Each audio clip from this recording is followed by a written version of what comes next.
Hervé Roland. Marguerite Husson-Dumas. Hugues Cohen. Présent. Nathalie Caron, je crois, un peu retard. Daniel Le Fur. Présent. Dao Pham. Sébastien. Dao et Laurent. Ah non, je l'ai pas vu. Sébastien Gintry. Cécile Etette. Odile Bozek. Nicolas Le Toré. Présent. Jacqueline Chausse-Pied. Raymond Feillant. Présent. Nathalie Gourmelon. Clarisse Réalé. Présente, et j'en profite pour préciser que je procède à l'enregistrement du conseil municipal. Marie Mamie, je crois, arrivera en retard. C'est ce qu'on a eu comme information. C'est ça. Céline Leluédé. Présente. Frédéric Ballerin. Présent. Frédéric Canévet, qui est absent, a donné procuration à Mme Réalé. Alexis Charrier est absent et a donné procuration à Jean-Pierre Juillet. Et Julie Legouache. Oui, présente.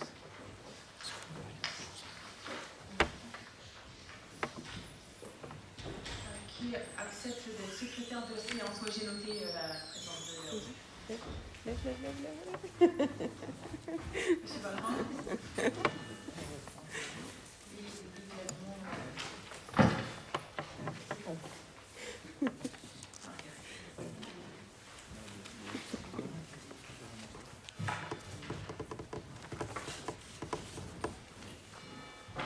C'est bien un peu d'égalité homme-femme chez les secrétaires.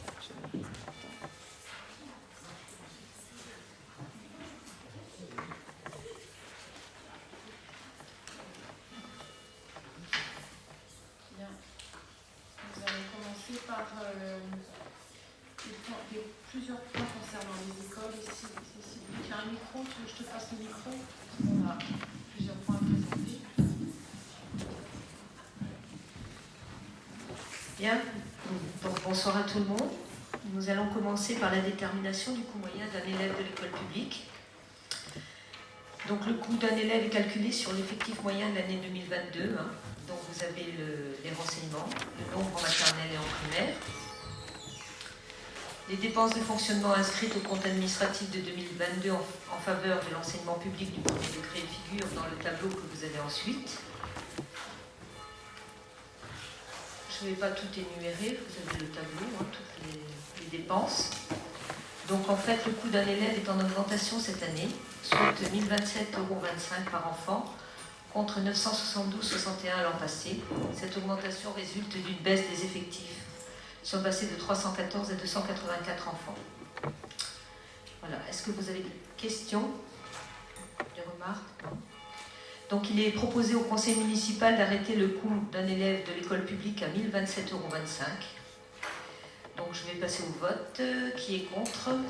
Qui s'abstient? Tout le monde est pour? Je vous remercie. Après, nous allons passer sur la participation financière de la commune de Châteaulin aux dépenses de fonctionnement des écoles privées sous contrat d'association pour l'année scolaire 2022-2023. Est-ce qu'il y a des personnes qui sont concernées par...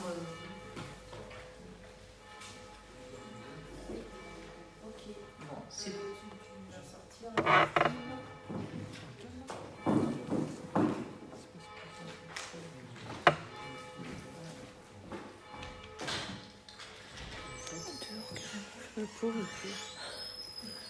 Donc, je rappelle que c'est une obligation de prise en charge par les communes des dépenses de fonctionnement des écoles privées sous contrat d'association. Ça répond au principe de parité entre l'enseignement privé et l'enseignement public, qui nous impose en application de l'article L442-5 du Code de l'éducation que les dépenses de fonctionnement des classes sous contrat d'association soient prises en charge dans les mêmes conditions que celles des classes correspondantes de l'enseignement public. Donc le coût d'un élève est calculé sur la base des dépenses de fonctionnement des écoles publiques de l'année scolaire 2021-2022 sur le compte administratif 2022. Le coût s'élève cette année à 1027,25 €. Donc les montants des versements qui sont à effectuer dans le cadre des écoles privées sous contrat est le suivant. Pour l'école Saint-Joseph-la-Plaine, étant donné qu'il y avait 116 élèves sur la base élèves de la rentrée, nous sommes à 119 161 €. Et Diwan, 9 élèves châteaulinois, 9 245,25 €. Nous participons pour les élèves châteaulinois. Voilà. Donc, est-ce que vous avez des questions? Donc, Donc je passe au vote. Il est proposé au conseil municipal d'approuver le versement des montants suivants. École Saint-Joseph-la-Plaine, 119 161 €. École d'Iwan, 9 245,25 €. Ce qui nous fait un montant total de 128 406,25 €. Qui est contre? Qui s'abstient? Tout le monde est pour? Je vous remercie.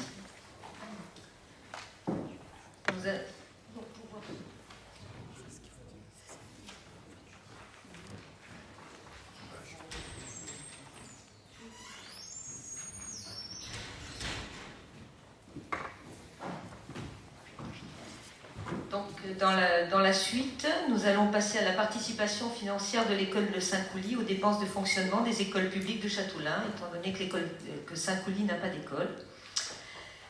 Donc, vu l'absence d'école dans la commune de Saint-Coulis, vu l'article 212-8 du Code de l'éducation, selon un accord entre la commune de Châteaulin et la commune de Saint-Coulis, la contribution de la commune de résidence aux dépenses de fonctionnement de la commune d'accueil est basée sur le coût moyen de scolarisation d'un élève, soit pour l'année 2023, toujours un montant de 1 027,25 €.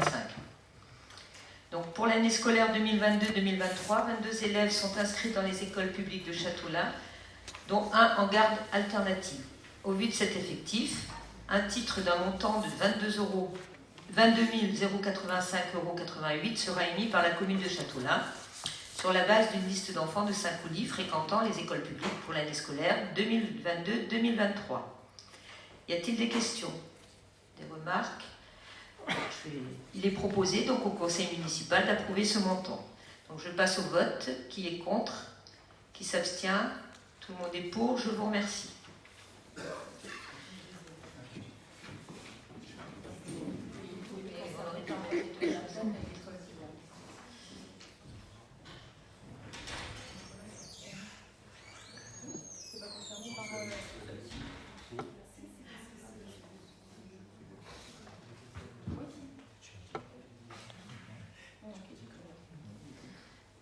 Donc maintenant, nous sommes sur les subventions versées au titre des cours de piscine pour les élèves châteaulinois scolarisés dans les écoles privées de Saint-Joseph-la-Plaine et de Diwan pour l'année scolaire, toujours 2022-2023. Habituellement, la commune de Châteaulin prend en charge les séances de piscine des élèves du cycle 2 et des élèves de grande section de maternelle. Il est proposé pour cette année scolaire d'étendre la prise en charge financière des séances de piscine dans le cadre d'un coût des entrées maintenu à 7,90 € par élève et par créneau. Les classes concernées sont les suivantes. Pour les élèves de cycle 2, CP, CE1, CE2, cycle d'apprentissage considéré comme obligatoire par l'éducation nationale. Pour le cycle 3, CM1, CM2, qui n'a pas bénéficié des cours du fait de la pandémie de Covid. Et pour les élèves de grande section dans le cadre de la familiarisation avec le milieu aquatique. En conséquence, et par souci d'égalité, il est proposé de verser une subvention aux écoles Saint-Joseph-la-Plaine et Diwan pour financer les entrées à la piscine, année scolaire 2022-2023, pour les élèves châteaulinois scolarisés dans les classes énumérées supra. Donc pour l'école Saint-Joseph, le coût estimé est à 7 900 € pour 10 séances, et l'école d'Iwan, 632 € pour 10 séances, ce qui fait un total de 8 532 €. Y a-t-il des questions? Des observations? Donc je passe au vote. Qui est contre? Qui s'abstient? Tout le monde est pour. Je vous remercie.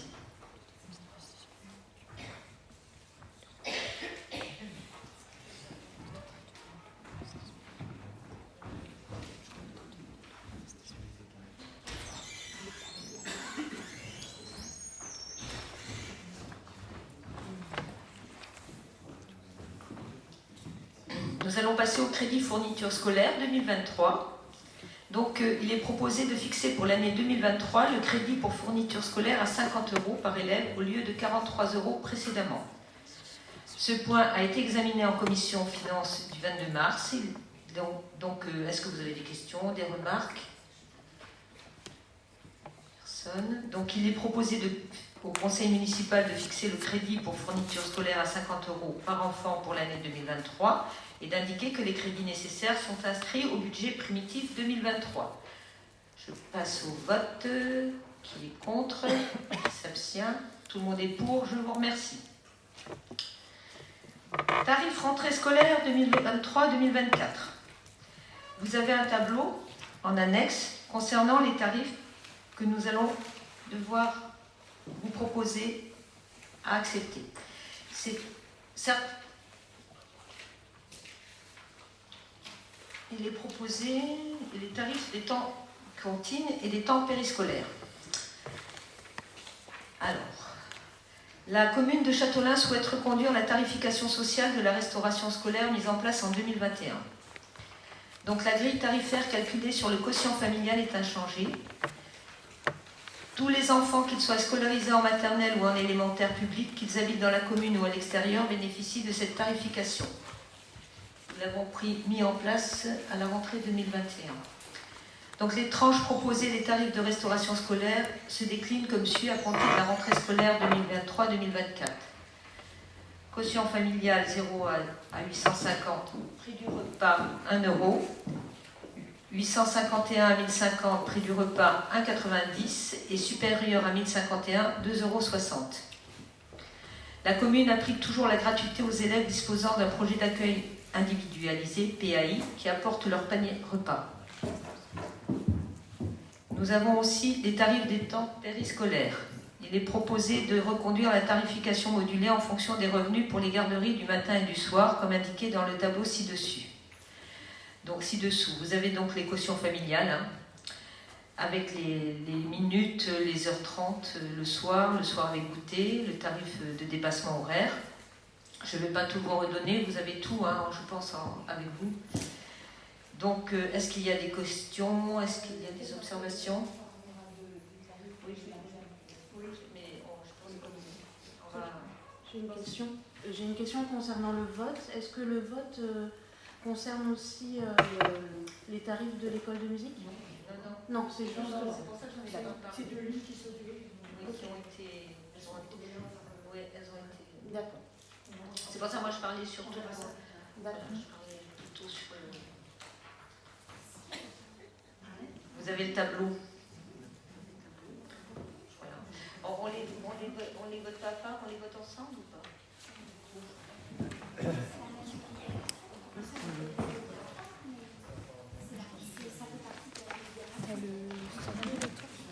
Non, je trouve que c'est pas mal. Non, là, tiens. Regarde.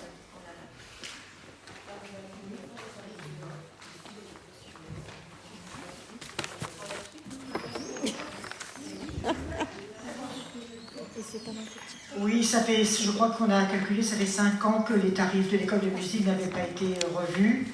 Et donc on a pensé, enfin le nouveau directeur a refait des calculs et on augmenterait les tarifs de 5%. Voilà, donc ça fait des sommes, vous avez tout le détail là, donc vous voyez par exemple, pour un élève de Châteaulin, l'année en formation musicale, ça passe de 84 à 88,50. Voilà, ça reste quand même assez modéré, mais c'est vrai qu'on a besoin de réajuster aussi les tarifs, comme tout, voilà. Enfin, je ne sais pas si vous avez des questions sur ce... Alors, je ne les détaille pas tous, vous les avez sur le tableau. Vous voyez donc le... Je ne sais pas si vous avez des questions. Non. Écoutez, je ne sais pas si on vote ça à part ou on vote tout ensemble, non? On fait tout ensemble. Aussi des percolateurs. Ouais. Voilà, et les tarifs d'hiver qui ont été augmentés, les préparations de rangement pour la salle des fêtes. Voir mes feuilles, s'il te plaît. Voilà. Oui, pour le percolateur, donc on passerait en location à 10 € la journée. La salle des fêtes, pour la tarif de journée de préparation, si besoin de la salle un jour avant, on est à 30 €. Et tarif de journée de rangement, si besoin de la salle un jour après, 30 €. Voilà. On passe tous ces tarifs-là en même temps. Est-ce que vous avez des questions? Des observations? On a voté déjà des tarifs pour les salles des fêtes en fin d'année. Est-ce que c'est complémentaire ou... C'est complémentaire. Les percolateurs n'étaient pas prévus. En fait, il n'y avait pas de tarif pour les réservations pour la préparation de manifestations sur la salle des fêtes. Or, la salle était mobilisée, on ne pouvait pas la louer pour d'autres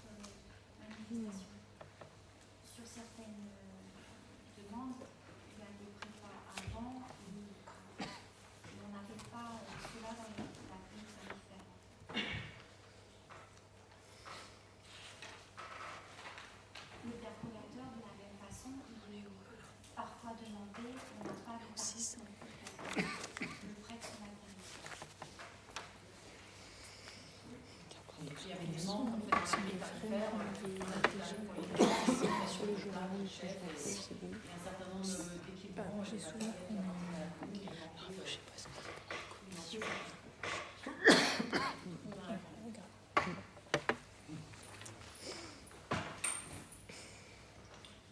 Vous avez d'autres questions? Non, merci. Donc je peux passer au vote. Donc il vous est proposé d'adopter les tarifs livraison de repas, garderie périscolaire, restauration scolaire, école de musique, location de matériel, tels qu'ils figurent dans les tableaux ci-joints, à compter des dates indiquées dans chaque tableau. Alors, qui est contre? Qui s'abstient? Le reste est pour, je vous remercie. Le point suivant, donc, c'est la participation 2023 au repas servi à l'école de la Plaine Saint-Joseph et d'Iwan.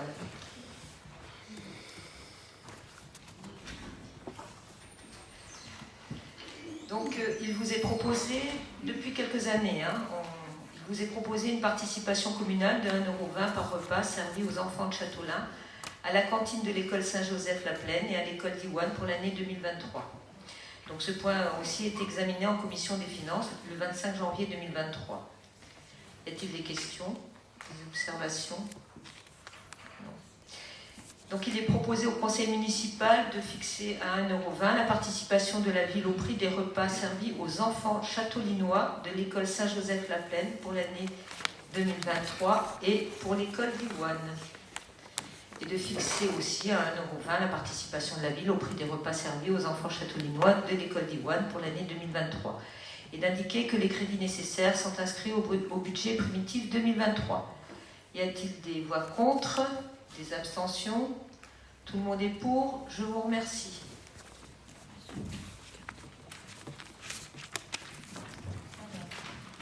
Pour le point suivant, concernant les associations, c'est vrai qu'on va présenter le tableau avec les propositions et le vote concernera l'attribution des subventions. Avant de donner le micro à Jean-Christophe, je pose la question des conflits d'intérêts pour un certain nombre d'entre vous concernant Joseph Laplaine. Alors, pour les médaillés militaires, on a Hugues, qui est concerné. Pour Police Sonnant, c'est Céline Le Huédé. Et puis, pour le Vélos Club, le Trophée Jovelli, c'est Nathalie Karov qui sont concernés. Simplement, vous êtes intéressés par les débats sur les autres lignes. Voilà. La dernière fois, on avait voté. Ouais, on va faire un vote. Voilà. On avait fait le vote de toutes les subventions, sauf les 4 là. Sorti au fur et à mesure. Voilà, si vous êtes d'accord, on considère que vous n'êtes pas là au moment du débat qui concerne votre association spécifique. Et puis pour le vote, de toute façon, vous sortirez.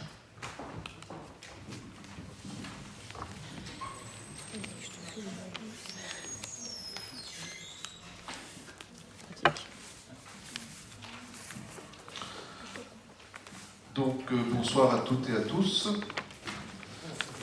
Donc, concernant les subventions aux associations pour l'année 2023, vous avez donc le document au tableau.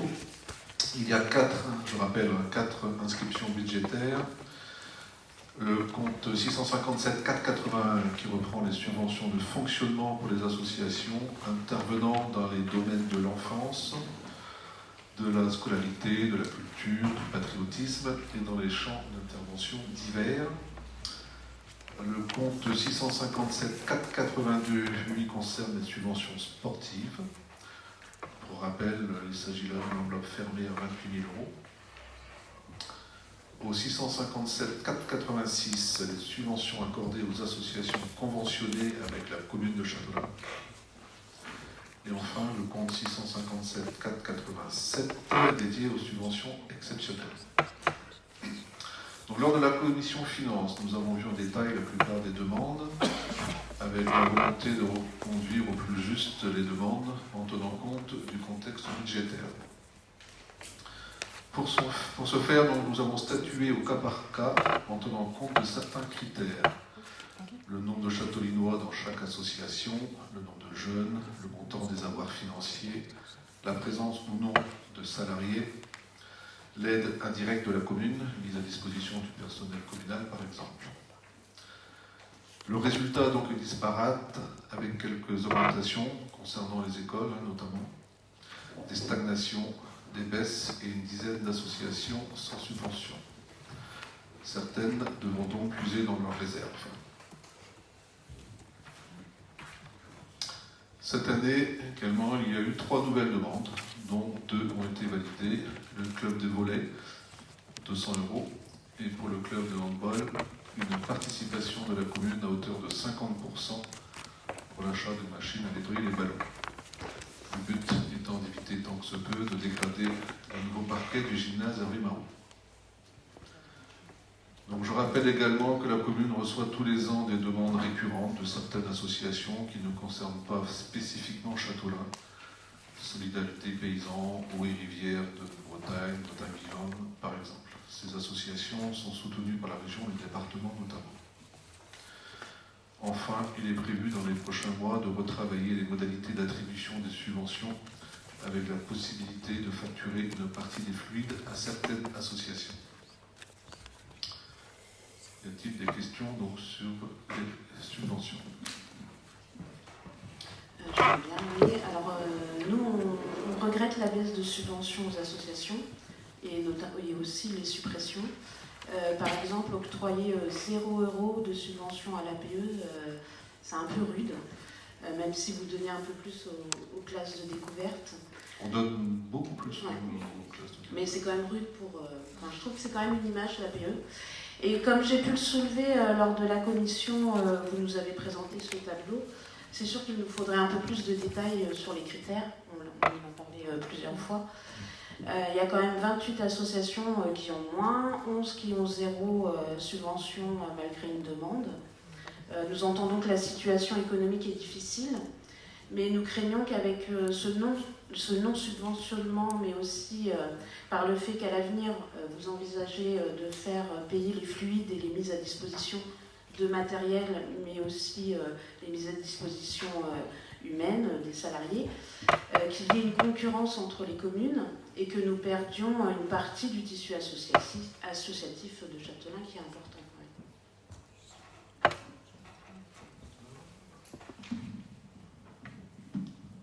Sur ce point, oui, j'entends bien ce que vous nous dites.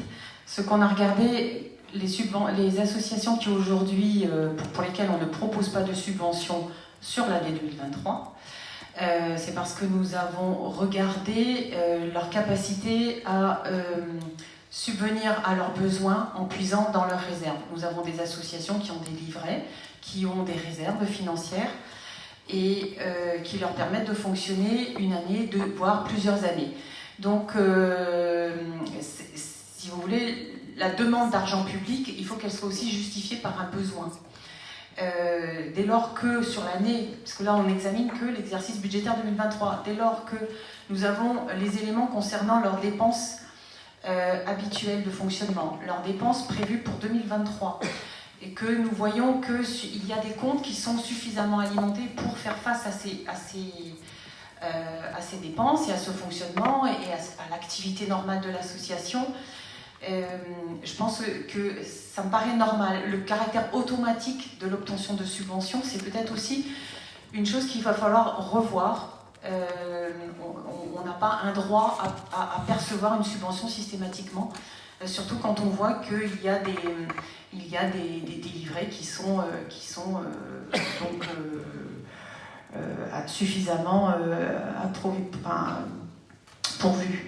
Donc voilà le critère. Il n'y a pas du tout de jugement de valeur sur aucune association. Elles sont toutes importantes, utiles. Elles œuvrent dans des domaines divers. Vous parliez de l'association des parents d'élèves. Nous avons regardé la situation. Notre souhait, c'est pas de mettre cette association en difficulté, bien au contraire. Nous pensons qu'elle a la capacité à faire face à ces dépenses sur l'année 2023. De toute façon, la ville sera à l'écoute. Et par ailleurs, vous avez vu que la commune finance de manière plus importante, et cette augmentation est quand même très significative, parce qu'on a conscience de l'inflation, notamment des coûts de transport. Si on veut permettre aux enfants de faire des activités en dehors de la ville, il faut quand même prendre conscience de cette réalité. Alors, réalité là, c'est-à-dire faire venir un car, c'est coûteux, etc. Donc voilà, on n'est pas sur des critères subjectifs, parce que ça n'a pas sa place. On regarde avec une certaine rigueur aussi.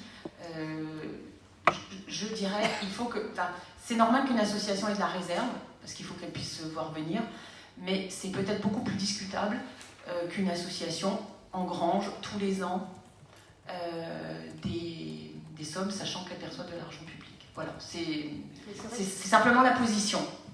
C'est vrai que lors de la présentation, nous, on n'a pas eu tous ces éléments-là, en fait. Alors, moi, je peux vous donner les dossiers et vous pouvez aller les consulter. Ce que je ne veux pas, c'est, on est quand même tenu au respect de...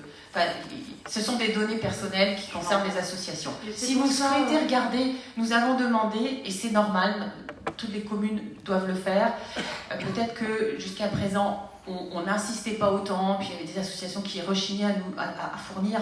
Quand vous demandez de l'argent public, vous devez justifier de votre situation. Cette année, nous avons demandé aux associations de justifier réellement de leur situation et de ne pas simplement fournir un budget prévisionnel.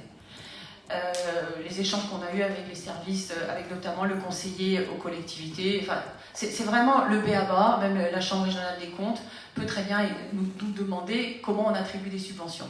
Donc, si vous voulez regarder les documents, on vous les mettra à votre disposition. En tant qu'élu, vous avez le droit, vous avez un accès à l'information. On a parlé en commission pour faire évoluer le tableau pour qu'il y ait un petit peu plus de détails en fait, sur les critères.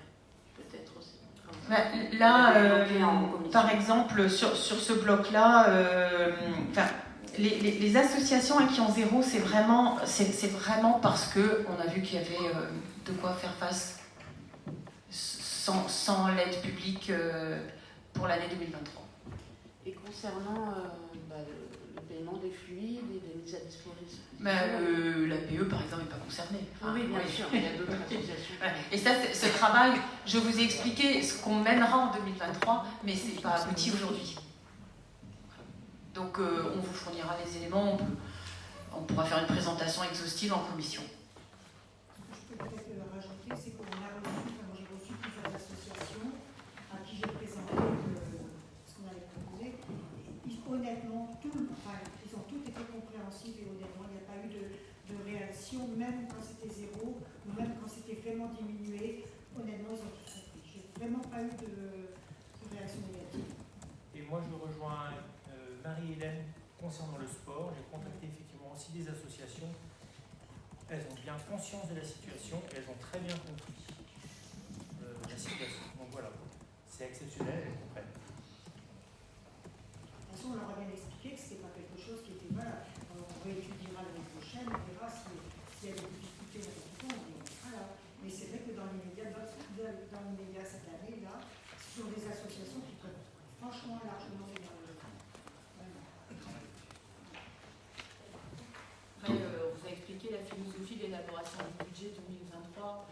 Le parti pris, ça a été de demander des efforts, d'avoir des efforts sur un certain nombre de dépenses et un certain nombre d'acteurs étant prisés, mais on en parlera au moment de la présentation du budget, qu'on a voulu ne pas mettre en difficulté les services publics municipaux et dans le domaine de l'école, des écoles, on a apporté un soutien plus important.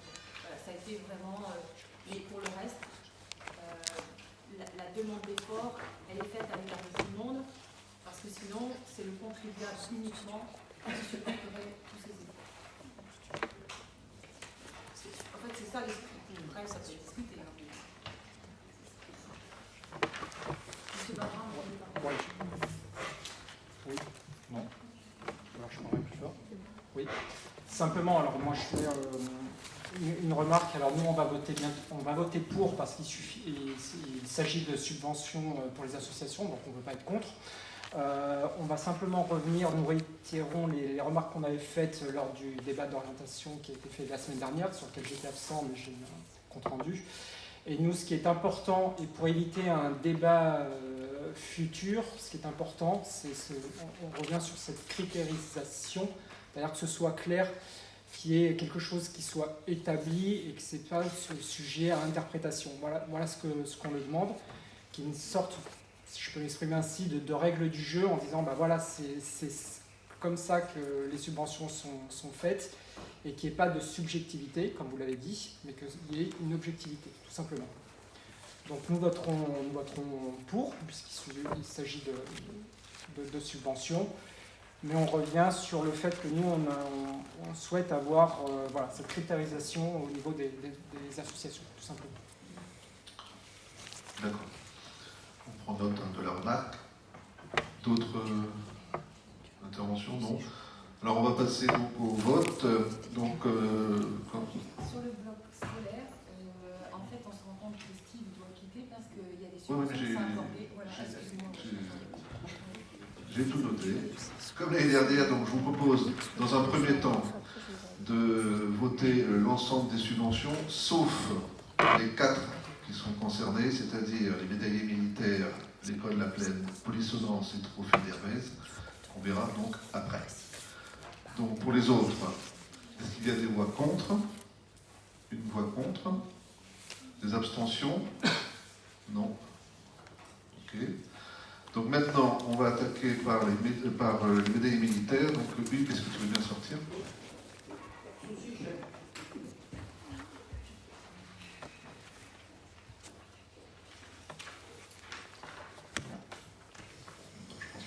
Donc, concernant les médaillés militaires, est-ce qu'il y a des voix contre? Alors, où est la ligne médaillée militaire souhaitée? Parce que là, je vote contre l'institution. Alors, en fait, on en a plusieurs. On a le 386e section des médaillés militaires. On a le du Nord. Non, patriotisme et civisme, la première. Il y en a qui là. Il n'y a que lui, là, de le concerner en l'occurrence. Pour celle-là, quoi. C'est la même somme, de toute façon, pour les 3. Donc, est-ce qu'il y a des voix contre? Une voix contre? Des abstentions? Non. Merci. Quelqu'un peut les chercher, Hugues?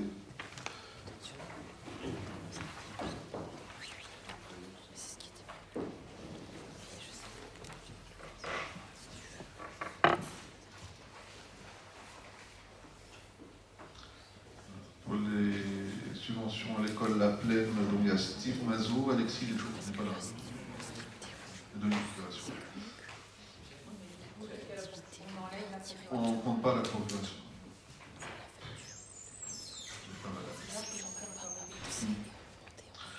Donc, est-ce qu'il y a des voix contre? Une voix contre? Des abstentions? Non, je vous remercie. Quelqu'un va chercher Steve. Ensuite, c'est Polissonnance.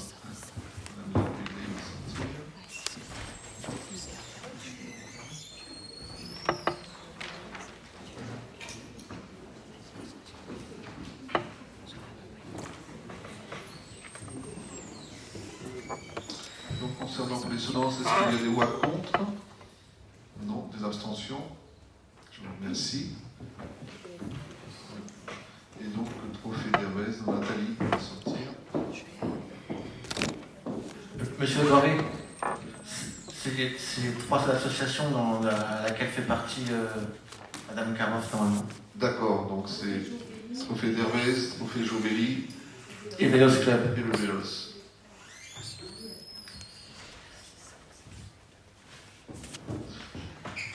Est-ce qu'il y a des voix contre? Une voix contre? Des abstentions? Je vous remercie. On va la chercher.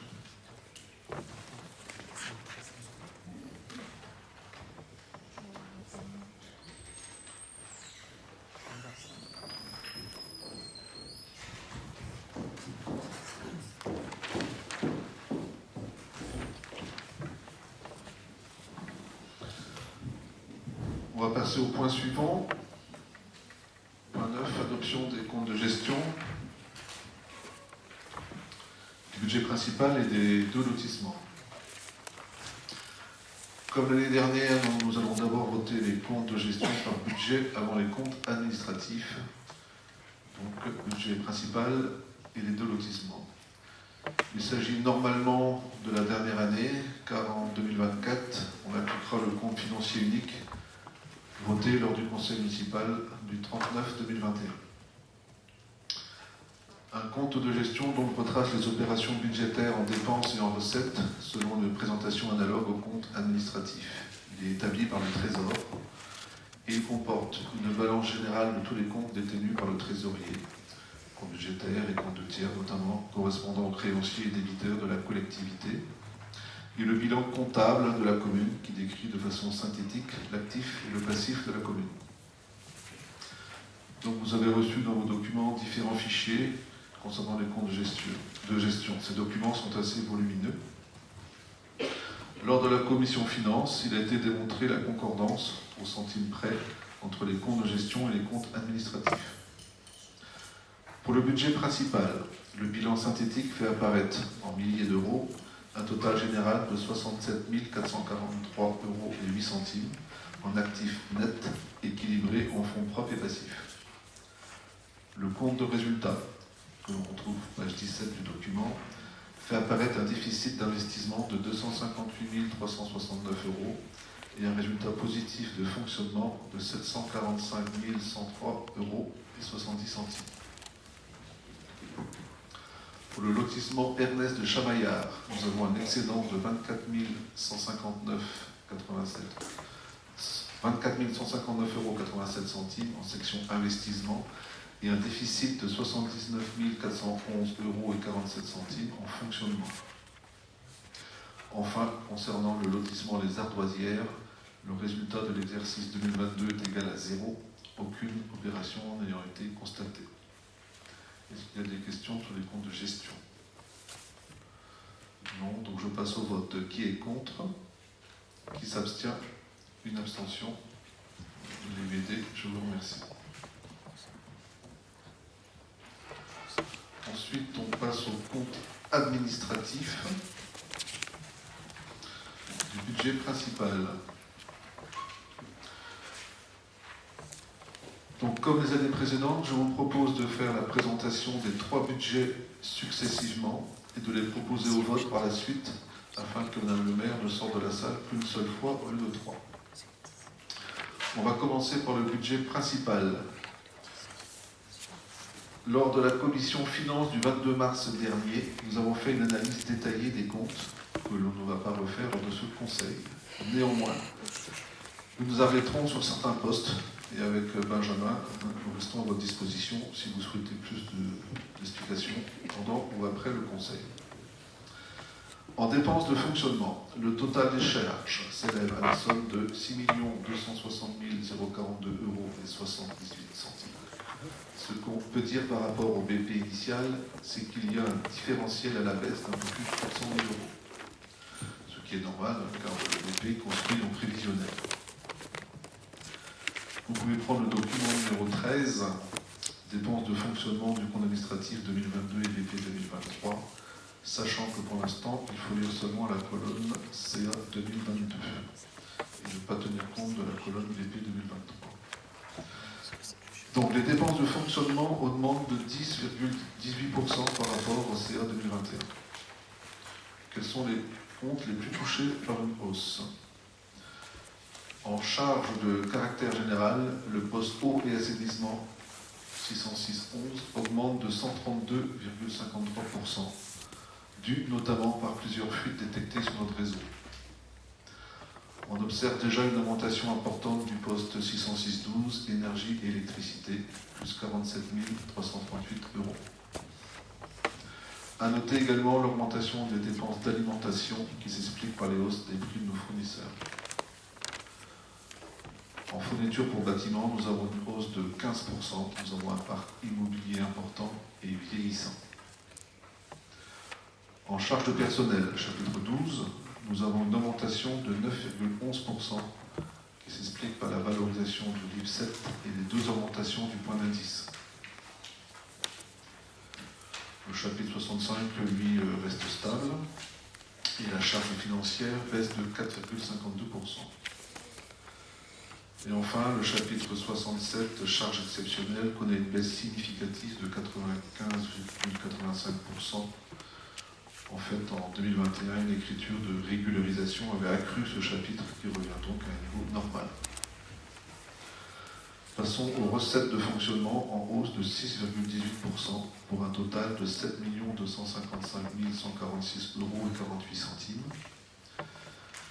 Contrairement à l'année dernière, où la plupart des chapitres subissaient une diminution, l'orientation est à la hausse pour le CA de 2022.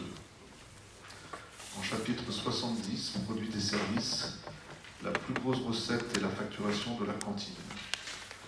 Les comptes 70-66 et 70-67 pour près de 300 000 €. Certes, la somme est en baisse par rapport à 2021, car on a appliqué la tarification sociale à 1 € et l'aide de l'État figurant en compte 74 718 pour compenser cette baisse. En chapitre 73, impôts et taxes, on a une baisse de 1,89% et en fiscalité locale, une hausse de 2,72 liée à la hausse des bases. Enfin, les taxes additionnelles aux droits de mutation baissent de 9,33% mais restent à un niveau important. Il n'y a pas de remarques particulières sur les autres comptes, sachant que pour les comptes surlignés en vert, il s'agit de bonnes nouvelles car on a encaissé plus de recettes que prévu. En fonctionnement, donc, nous avons au total un solde positif de 995 103,70 €. Est-ce que vous avez des questions sur ces dépenses et recettes de fonctionnement avant de passer aux investissements? Oui, j'ai quelques questions.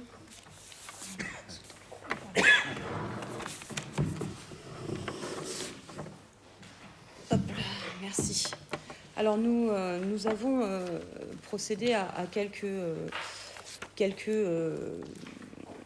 vérifications sur des comptes. En tout cas, l'idée était de pouvoir regarder un peu ce qui s'y passe plus en détail sur certains comptes. Et on a trouvé des éléments sur lesquels on aimerait avoir votre retour, tout simplement, pour mieux comprendre le cadre de ces dépenses et comment, à l'avenir également, dans un souci d'efficacité, encore une fois, mieux les reconnaître et puis peut-être aussi y faire des économies, sait-on jamais. Le premier de ces frais, ce sont des frais de mission et déplacement au compte 65 312 pour un montant de 2 000 € qui concerne le séjour de 4 adjoints au Congrès des maires. Alors, c'est une bonne chose, effectivement, de participer au Congrès des maires. On s'étonne toutefois de la facturation directe de l'agence de voyage à la mairie et non pas au remboursement de frais de déplacement que des élus auraient engagés tel que normalement c'est le plus souvent prévu avec notamment un barème. En l'occurrence, un barème qui est fixé par défaut à 110 € avec ici des nuits d'hôtel à 200 €. Alors, on parlait de détails, de regarder à la ligne pour les associations. C'est quelque chose que je sollicite auprès de la majorité aussi, c'est que l'on regarde également à la ligne sur les dépenses inhérentes à la bonne activité d'un élu. D'autre part, dans un autre compte, le 6288, il y a divers frais de repas qui sont des repas qui sont pris notamment par des intervenants extérieurs ou dans le cadre de manifestations locales où des agents ont besoin de se restaurer, et c'est normal. En revanche, là encore, on n'a pas toujours une grande visibilité d'où ça vient, pourquoi c'est fait. Je vous vois rire, Monsieur Chopin, c'est bien. En attendant, on ne sait pas toujours effectivement d'où viennent ces frais. Ce sont parfois des prestataires qui sont rémunérés, dont les frais ne sont pas inclus. Voilà, il n'y a pas de présentation ou il n'y a pas de virement de la mairie à celui qui a dépensé. C'est un paiement directement à l'entreprise ou aux commerçants. On retrouve des séjours à la Gacilly, par exemple. Donc, pourquoi, d'où viennent ces frais? Voilà, c'est-à-dire le besoin de transparence, il est aussi là. On a les factures, on aimerait bien savoir parfois qu'est-ce qui relève de frais de mission de l'élu, qu'est-ce qui relève d'un frais de fonctionnement lié au travail d'un agent. Est-ce que vous pouvez nous apporter des éléments sur la façon dont aujourd'hui on est capable de cibler ces dépenses-là?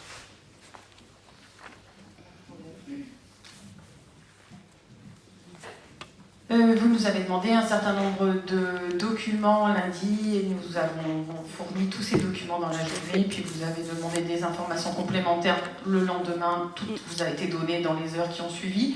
Donc quand vous parlez de transparence, soyez parfaitement honnête. Vous avez fait des demandes lundi matin, lundi après-midi, vous aviez la livraison de tous les documents. Absolument. Non, mais je tiens à insister parce que c'est facile, on regarde la presse, on écoute les médias et on sait, voilà, c'est un argument qui est tellement utilisé sur certaines communes, mais en tout cas, vous n'avez pas eu besoin de saisir qui que ce soit, ni une juridiction pour obtenir les documents, vous les avez eus dans les heures qui suivaient. Absolument. Donc en termes de transparence, oui. Je crois qu'il n'y a pas plus exemplaire que nous, enfin, on ne peut pas faire plus rapidement. Et mardi matin, vous aviez demandé d'autres documents, on vous les a fournis mardi après-midi. Absolument. Voilà. Vous savez que dans certains cas, il y a des municipalités, quelle que soit leur couleur politique, qui mettent des années et qui attendent une condamnation du tribunal. C'est pas du tout le style de la maison. Et, voilà.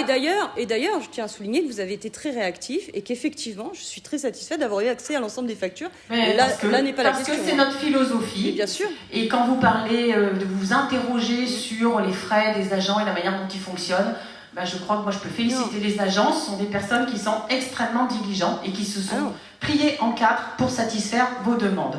Voilà sur le sujet. Alors concernant les déplacements, vous avez commencé par le congrès des maires qui a lieu tous les ans. Nous sommes à notre 3e année de mandat. En 3 ans de mandat, il n'y a eu qu'un seul déplacement pour 4 élus. Voilà. Je tiens quand même à le souligner. Il y a d'autres communes où vous avez tout le monde qui part systématiquement tous les ans et en avion avec les conjoints. C'est vraiment pas du tout la politique à Châteaulin. Le mandat précédent, vous n'étiez pas élu. Nous sommes allés une seule fois au congrès des maires en 6 ans. Voilà.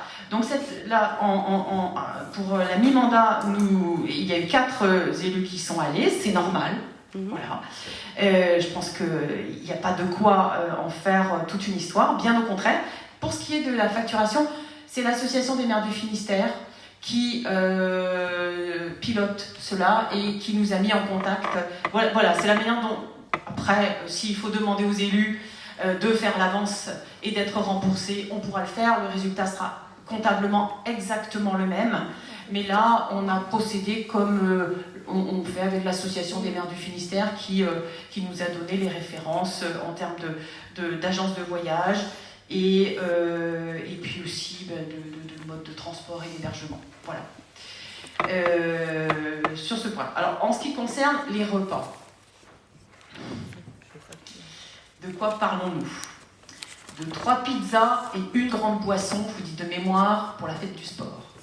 Je pense que c'était pour restaurer des personnes qui donnent toute la journée, et c'est bien normal. Voilà, 3 pizzas et une grande boisson. Je ne sais pas si on va devoir faire des économies là-dessus. On parle de repas. Vous savez que nous avons régulièrement des conférences. Les conférenciers viennent gratuitement à Châteaulin. Et la manière de remercier, puis aussi, c'est peut-être aussi par bonne éducation, on leur propose un repas avant qu'ils rentrent chez eux le soir. Voilà. Et pour vous dire le niveau, parce que j'ai regardé ça tout à l'heure, et ça m'a marqué, pour 3 personnes, 45 €. J'imagine qu'ils n'ont pas fait bombance ce jour-là. Et que c'est, voilà, 45 € pour 3 personnes. Vous imaginez qu'on va faire encore des économies ? Mais je ne sais pas, on va leur proposer un demi-sandwich, peut-être. Autre exemple. Les musiciens je dis ça de mémoire, vous savez, du spectacle folk, 18 crêpes. Je ne sais pas combien de musiciens ils étaient. 18 crêpes qui ont été fournies. Voilà, franchement. Et vous pensez que c'est là qu'on va aller faire des sources d'économie. Et ensuite, sur les frais de déplacement, vous avez relevé 4 déplacements d'élus en 3 ans pour aller au congrès des maires. Tous les autres déplacements sont des déplacements des agents pour aller à des formations, pour aller se rendre dans d'autres communes pour un certain nombre d'interventions qui sont nécessaires, etc. Oui, effectivement, l'agent d'état civil, ça lui arrive d'aller à la préfecture. Oui, effectivement, ça lui arrive parce que nous faisons des titres sécurisés pour des personnes qui n'habitent pas à Châteaulin, d'aller à domicile chez des personnes hors commune parce qu'ils sont handicapés et il faut qu'ils aient une carte d'identité. Oui, effectivement, nos agents sont amenés à se déplacer à Brest, à Quimper et ailleurs. Voilà le détail. Je pense que vous avez quand même été déçus, parce que si vous vous attendiez à ce qu'on voit dans la presse, en tout cas vous n'avez pas trouvé de collants achetés au Monoprix, je crois, à Paris, je crois que c'est des collants achetés au Monoprix, des robes, des sous-vêtements, ça vous n'avez pas trouvé. Non, effectivement. Vous avez trouvé 3 pizzas et une grande boisson pour la fête du sport. Voilà. Alors, je vais me permettre de vous répondre parce que c'est des beaux exemples bien illustrés, mais c'est tout à fait incomplet. Alors, je réponds du coup. Premier élément de réponse sur l'AMF, il y a une note de l'AMF qui précise que les élus doivent être remboursés. Donc, en l'occurrence, on est sur 2 cas, les remboursements de frais forfaitaires, 110 €. Là, je l'ai ici. Hein. C'est une note de l'AMF qui préconise que les élus soient remboursés des frais avancés parce que ce n'est pas effectivement à la mairie de payer normalement directement ces frais d'élus. D'autre part, les factures qu'on a demandées ne sont pas pour contrôler les besoins des agents dans le cadre de leur service. Effectivement, il y a des déplacements, il faut qu'ils soient rémunérés. C'est la loi et c'est normal et c'est mérité. Les pizzas pour les agents municipaux qui ont demandé les stands aussi, c'est normal. Ils ont besoin de se restaurer. Ils ne se restaurent pas toujours dans des conditions simples avec les pizzas et on salue leur travail. Et ce que vous avez évité de préciser, c'est les factures concernant des conférenciers qui ne viennent pas gratuitement, mais qui viennent moyennant 844 € et qui vont manger au restaurant à 5 pour 90 € avec une bouteille de Cabernet ou de Gamay. Ça, par contre, vous ne l'avez pas précisé. C'est un détail. Non, mais je ne suis pas là pour dire qu'il ne faut pas les inviter à dîner. Je suis au contraire pour l'hospitalité châteaulinoise. Mais quand on enlève 2 000 € à des associations, quand on enlève 2 000 € à des associations pour leur demander de faire un effort et qu'on paye des bouteilles de Cabernet et des repas à tous les intervenants extérieurs et peut-être pas que extérieurs et qu'on prend des nuits d'hôtel à 200 €, moi je dis juste qu'à un moment donné, si chacun doit faire un effort, y compris les associations, peut-être que les élus aussi vont pouvoir faire un effort et peut-être que certaines dépenses pourront être, elles aussi, comme vous le précisiez, regardées à la loupe, parce que toutes les dépenses de fonctionnement, vous l'avez répété encore et encore, doivent être regardées à la loupe. Mon intervention n'a pas pour objectif de fixer quelqu'un. Je sais que les factures ont été données en temps et en heure. Je sais que c'est clean. Je sais qu'il n'y a pas de problème là-dessus. C'est pas ce que je remets en cause. Si vous écoutiez ce que je vous dis, vous l'auriez entendu, vous n'auriez pas fait preuve de démagogie. Ce que je suis en train de vous dire, je termine là-dessus. Ce que je suis en train de vous dire, c'est que depuis le début du mois, vous mettez en relief les dépenses de fonctionnement parce que nous traversons une période difficile, à juste titre. Et je vous dis, dans ces cas-là, regardons les dépenses de fonctionnement, pas que auprès des associations. Regardons aussi ce que ça coûte à la collectivité, tous ces repas, tous ces à côté, tous ces déplacements. Ils sont nécessaires, mais ils peuvent être aussi regardés à la loupe, ils peuvent être aussi cadrés par moment. Et non, à Paris, on peut aussi trouver des chambres d'hôtel à moins de 200 €. On n'est pas obligé non plus de prendre son taxi pour aller jusqu'à Quimper. On peut payer le parc-mètre, comme beaucoup le font, comme je le fais quand je vais à Paris. Non, mais là, franchement, vous pensez que c'est indécent? Je donne votre exemple de 90 € pour 5 personnes, ça fait 18 € le repas. Vous trouvez ça indécent? Mais franchement, de quoi on parle? Vous n'avez pas un seul repas d'élu? Vous avez regardé? Mais on ne sait pas, c'est ce que je vous dis, on ne sait pas. On voit un nombre de repas. Non, mais attendez, franchement, on ne sait pas. Mais moi, j'ai pas un seul repas. Mais je vous demande de détails, justement. Mais vous avez les factures? Mais j'ai les factures, mais on ne sait pas. Ce sont des factures qui sont prises en charge par la municipalité, on ne sait pas dans quel cadre. Eh ben, il s'agit des personnes. C'est pas toujours marqué. Il y a des factures où c'est pas noté. Non, mais attendez. On n'est pas sur des notes de frais. Si on a un contrat avec un conférencier, répondre. Vous n'avez honte de rien. Vous voulez faire juste de l'agitation, alors que franchement à Châteaulin, si on a un contrat avec un conférencier, pourquoi ne pas tout simplement dans son contrat et lors de sa facturation prévoir un panier repas? Un paquet de chips, c'est une bouteille d'eau. J'ai pas parlé d'un paquet de chips, c'est une bouteille d'eau. Mais franchement, on frôle l'indécence. Vous avez vu les pots à Châteaulin, on est toujours extrêmement précautionneux. Mais qu'est-ce que vous imaginez? Qu'on fait des repas tous les jours? Mais c'est faux, archi faux. Il n'y a pas un élu qui est concerné par ces repas. Enfin, franchement, ça dépasse l'entendement. Ce que vous avez des détails, des fleurs, des gerbes de fleurs pour les cérémonies, pour les décès qui concernent les agents. Ce n'est pas de ça que l'on parle. Moi, je lis 3 pizzas et une grande boisson pour les fêtes du sport. En tout cas, c'est pas moi qui ai mangé la pizza, je vous le dis tout de suite. Ensuite, alimentation, fêtes et cérémonies, on est sur des toutes petites sommes d'argent.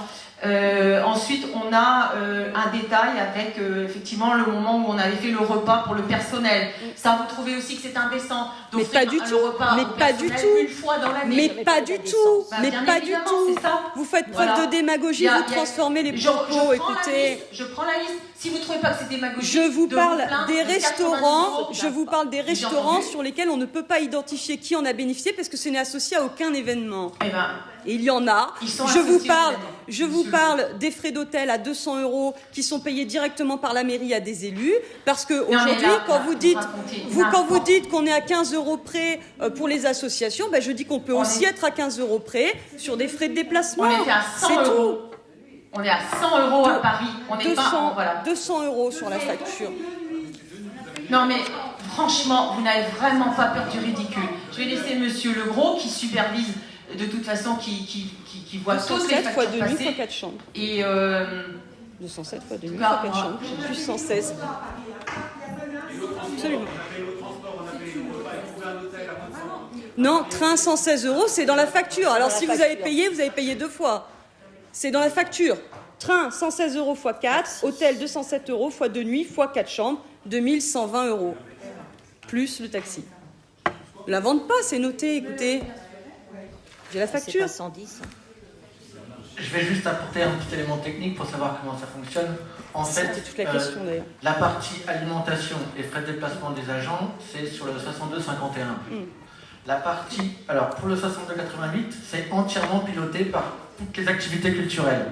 Donc par Madame Carrelou pour la bibliothèque, par Aurélie Liébeau pour la com et Monsieur Lilian pour, enfin j'ai son nom, le directeur de l'école de musique. En fait, l'accessoire suit le principal. Donc, quand l'un des services de la culture organise une manifestation, les dépenses accessoires, donc l'alimentation, va dedans.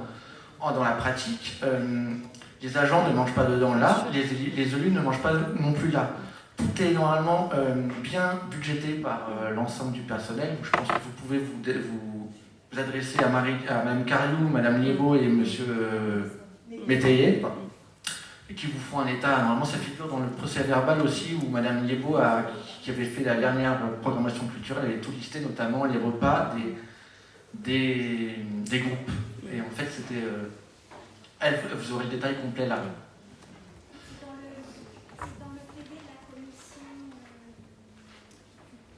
Oui. Communication événementielle du 13 septembre 2020. Je vois, de toute façon, mais vraiment sans sélectionner 4 repas pour la conférence broderie bibliothèque.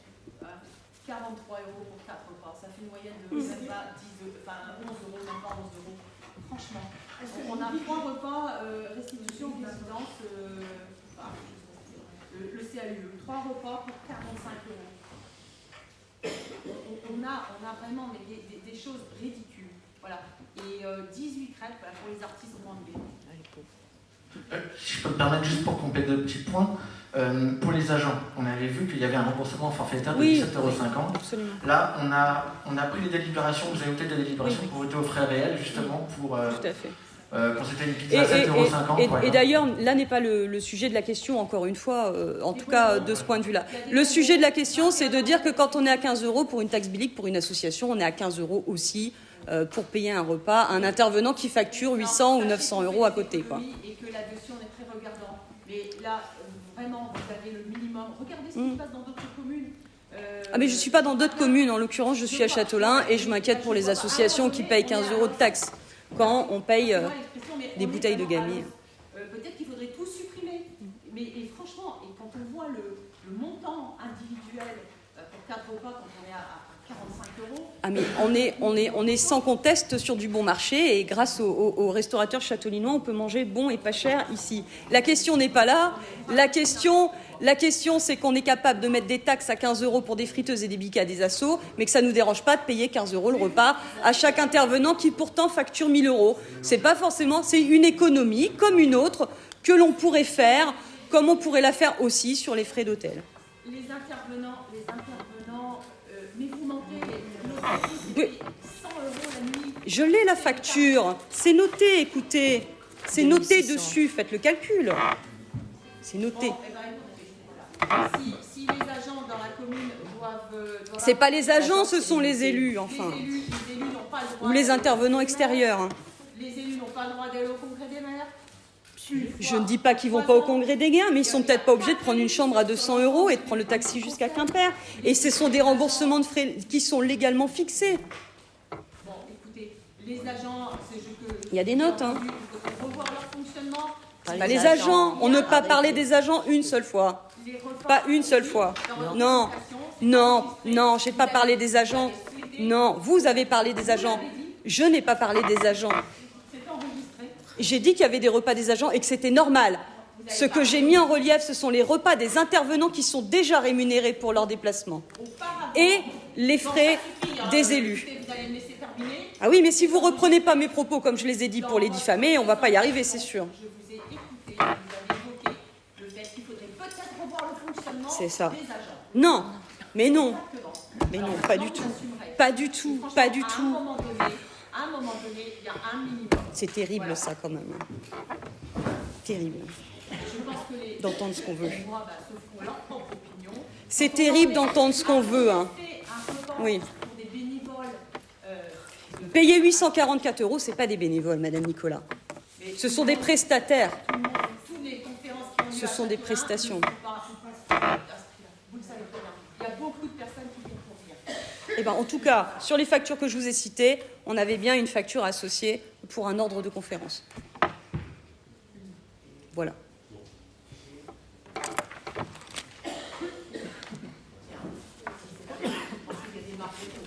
Écoutez, hein.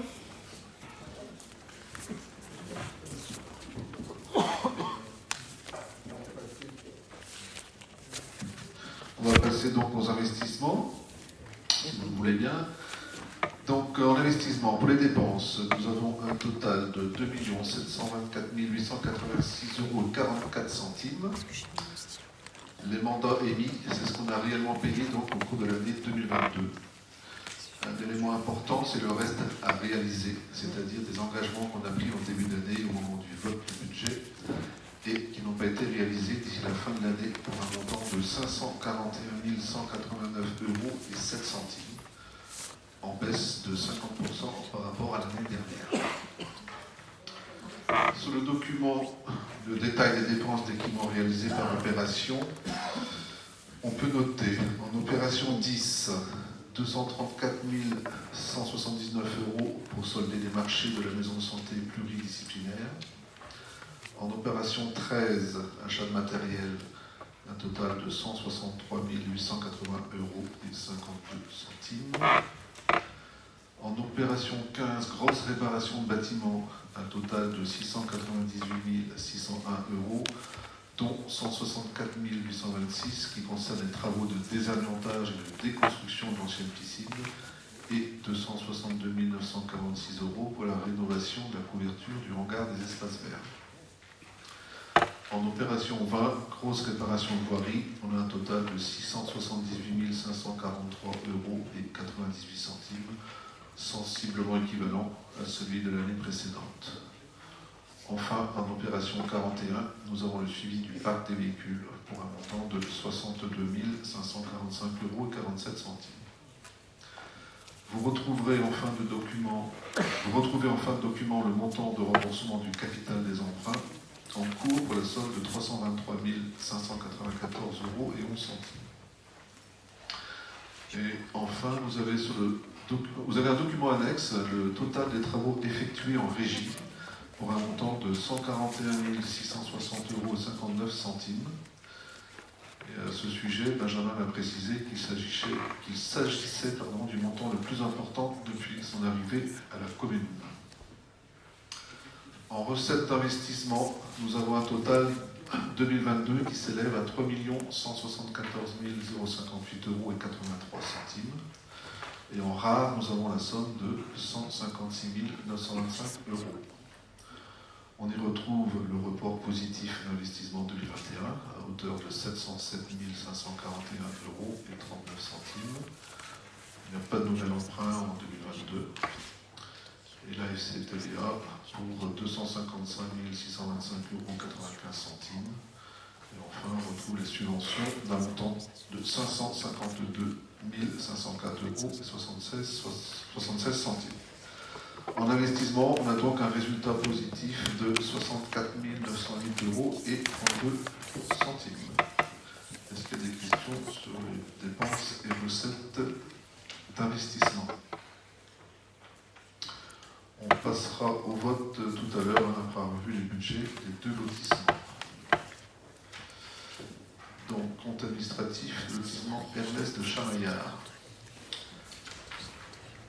Nous avons un résultat positif en fonctionnement de 55 359 € et 36 centimes et en investissement de 5 000 €. En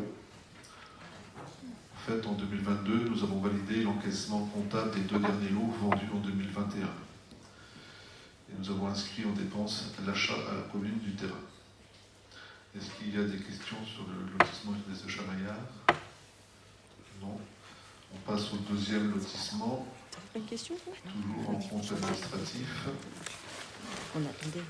Concernant donc le lotissement des ardoisières, il n'y a pas eu de mouvement concernant ce lotissement. Nous avons donc un résultat égal à 0 en fonctionnement, car il n'y a pas encore eu de vente, et négatif donc de 154 181,73 € en investissement, dû à la reprise des résultats de l'exercice antérieur.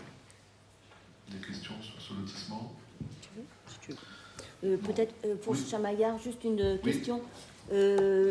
Pour les travaux qui restent au niveau de si vous voulez bien, on en parlera au BP. Au BP? Ouais, d'accord. Très bien.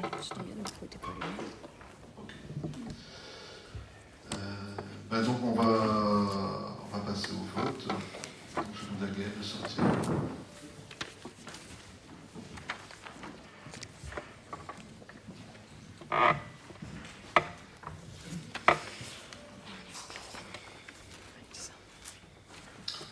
Donc vote des comptes administratifs 2022. En ce qui concerne le budget principal, en section de fonctionnement, nous avons la somme de 7 255 146 € et 48 centimes en recettes et 6 260 042 € et 78 centimes en dépenses, permettant de dégager un excédent de fonctionnement de 995 103 € et 70 centimes. Je mets au vote. Qui est contre? Qui s'abstient? Une abstention. Madame Dumézé, je vous remercie. En ce qui concerne les investissements, le total réalisé en recettes s'élève à 3 330 983 € et 83 centimes et en dépenses 3 266 075 € et 51 centimes, soit un résultat positif d'investissement, rare inclus, de 64 908 € et 32 centimes. Je mets au vote. Qui est contre? Qui s'abstient? Une abstention, Madame Dumézé. On passe au lotissement Ernest de Chamaillard. En section de fonctionnement, nous avons 181 265 € et 83 centimes en recettes et 125 906 € et 47 centimes en dépenses, soit un résultat positif de 55 359 € et 36 centimes. Je mets au vote. Qui est contre? Qui s'abstient? Une abstention. Je vous remercie. En section d'investissement, nous avons 5 000 € en recettes et 0 en dépenses, soit un résultat positif de 5 000 €. Je mets au vote. Qui est contre? Qui s'abstient? Une abstention. Merci. Et enfin, le lotissement des ardoisières. En section de fonctionnement, nous n'avons pas d'écriture, soit un résultat égal à 0. Qui est contre? Qui s'abstient? Une abstention. En section d'investissement, nous avons un résultat négatif de 154 181 € et 73 centimes. Je mets au vote. Qui est contre? Qui s'abstient? Une abstention. Je vous remercie. Quelqu'un peut aller chercher Gaël?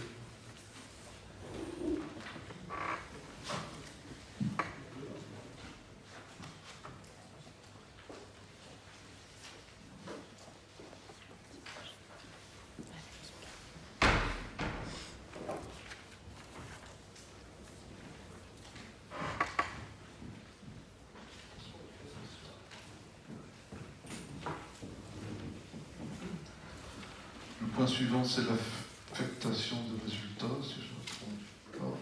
Ouais. Du budget principal. Donc, l'affectation des résultats intervient après le vote des comptes administratifs. Vous avez donc dans la note de synthèse le tableau d'affectation 2022 du budget principal.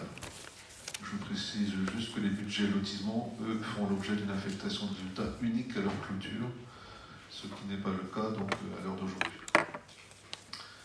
Donc, en ce qui concerne la section de fonctionnement, nous avons en recette la somme de 7 255 146 € 48 centimes et au niveau des dépenses, un montant global de 6 260 042 € 78 centimes. Cela permet de dégager un excédent de fonctionnement de 995 103,70 €, qui inclut donc le report de l'exercice précédent de 2021 de 250 000 € indiqué au compte 002 du CA 2022. En ce qui concerne les investissements, le total réalisé en recettes s'élève à 3 330 983,83 € et en dépenses 3 266 075,51 €, ce qui fait un résultat positif de 64 908,32 €. Il est proposé une affectation en investissement de 195 103,70 € et un report en fonctionnement de 800 000 €. Est-ce qu'il y a des remarques sur ce point? Je vais passer au vote. Qui est contre? Une voix contre. Qui s'abstient? Personne. Les autres sont pour. Je vous remercie.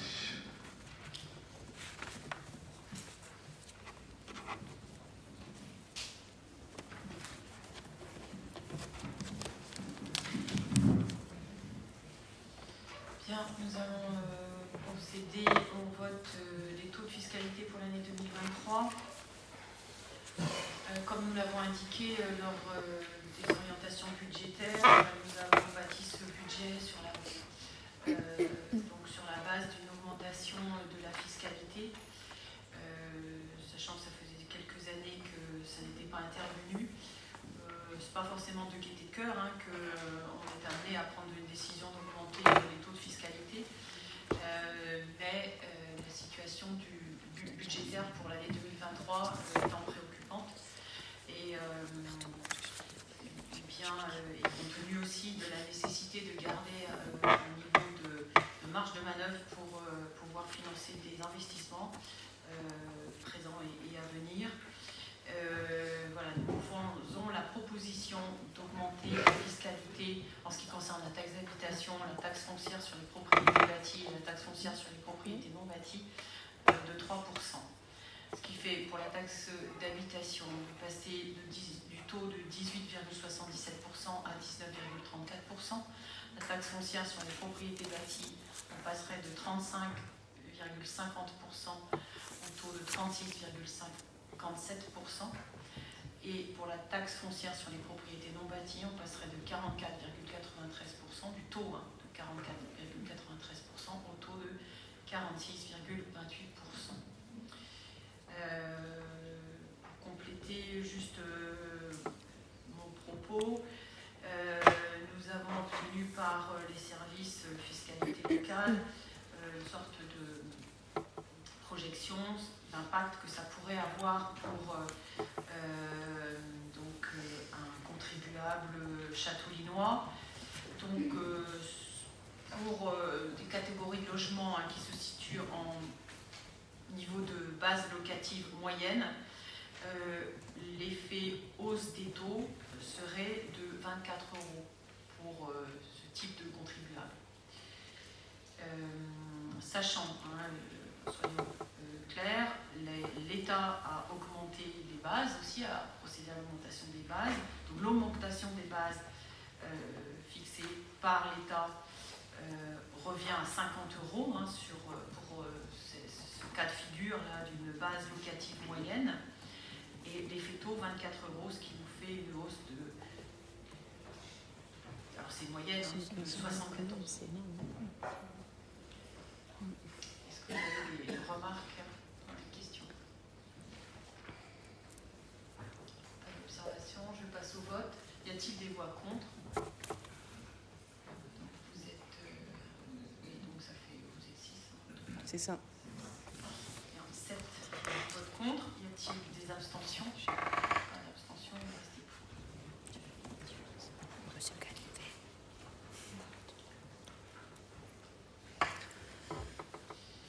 On va passer à la présentation des budgets primitifs pour l'année 2023.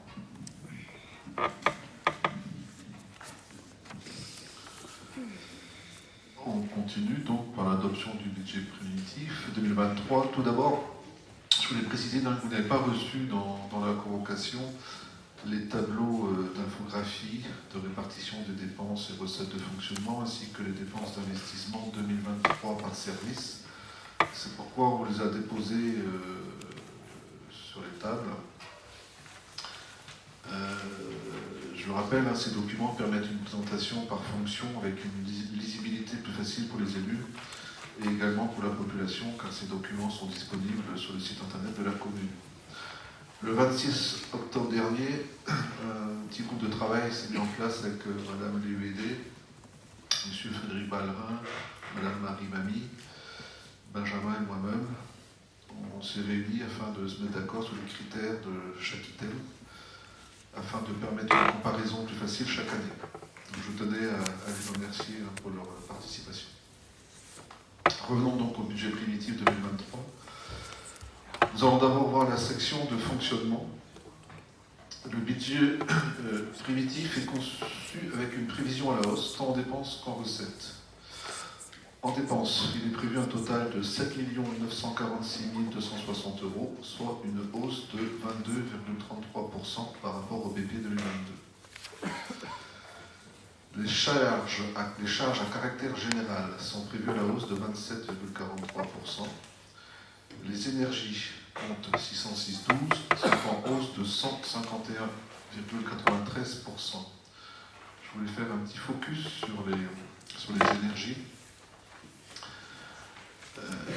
À ce sujet, donc, la commune pourra notamment bénéficier de 2 mesures afin de contenir la hausse des coûts de l'énergie. Il y a d'abord l'amortisseur électricité.